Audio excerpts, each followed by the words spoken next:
আসসালামু আলাইকুম, কেমন আছেন সবাই?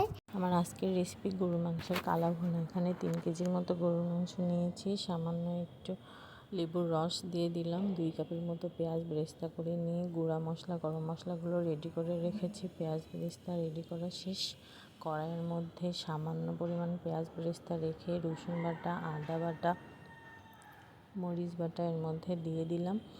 এরপর গুঁড়া মশলাগুলো দিয়ে ভালো মতো কষিয়ে নেব, যাতে গুঁড়া মশলাগুলো নিচে লেগে না যায়। তার জন্য সামান্য পানি দিয়ে মশলাগুলো কষিয়ে গরুর মাংসগুলো সব দিয়ে দিলাম। খুব অল্প আঁচে রান্না করতে হবে, কারণ আমি এর মধ্যে কোনো পানি অ্যাড করব না।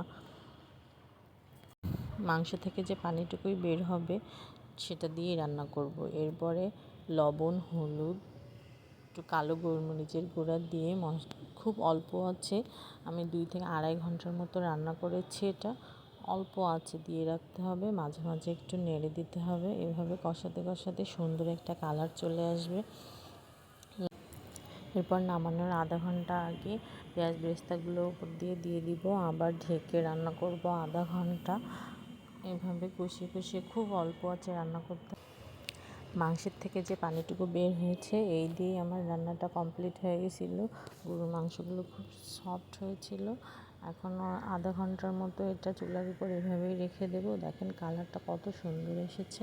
আমি এখানে কোনো এক্সট্রা মশলা অ্যাড করিনি, ঘরোয়াভাবেই বাসার মধ্যেই যে মশলাগুলো ছিল তাই দিয়েই রান্না করেছি। এর জন্য কালারটা অত বেশি কালো আসেনি, বাট খেতে একদম কালা ভুনার মতোই হয়েছিল। এরপর সরিষার তেলে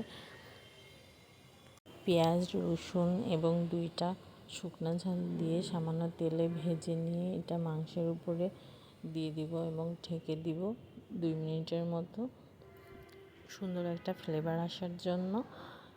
5 মিনিট পরেই নামিয়ে নিব। কালা ভুনা রেডি খাওয়ার জন্য। কার কার কালা ভুনা পছন্দ অবশ্যই কমেন্ট করে জানাবেন। দেখতে যেমন সুন্দর হয়েছিল, খেতে এর থেকে বেশি ভালো লেগেছে এবং ভেতরের মাংসগুলো অনেক সফট ছিল। দেখেন আমি আপনাদেরকে মাংসগুলো অনেক সফট ছিল। আল্লাহ হাফেজ, আসসালামু আলাইকুম।